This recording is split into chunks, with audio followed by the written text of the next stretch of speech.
La VIR, la vente d'immeubles à rénover, est en fait dans les grandes lignes l'équivalent de la vente en l'état futur d'achèvement, dite VEFA, qui est appliquée dans le neuf.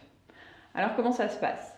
Le vendeur d'un bien, qui peut être à usage d'habitation ou à usage d'habitation et professionnel, s'engage auprès de l'acquéreur au travers d'un acte notarié à réaliser des travaux. Le vendeur lui fournira toutes les pièces utiles, les plans cotés, les surfaces par pièce, les hauteurs sous plafond et bien sûr toutes les assurances.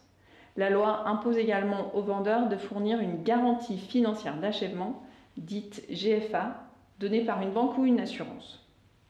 Cette GFA garantit à l'acquéreur, en cas de faillite de l'entreprise, que ses travaux seront menés jusqu'à leur terme.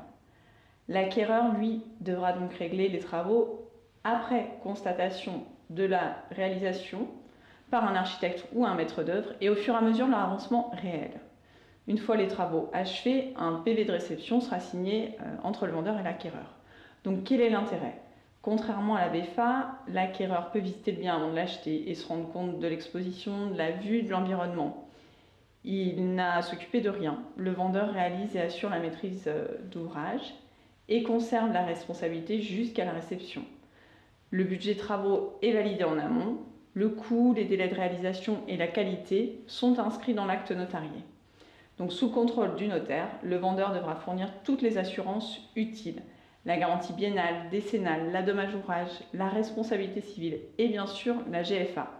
Donc en plus d'être très sécurisant pour l'acquéreur, ce régime offre un avantage financier de taille, le coût des travaux réalisés entrant dans le calcul de l'impôt sur la plus-value.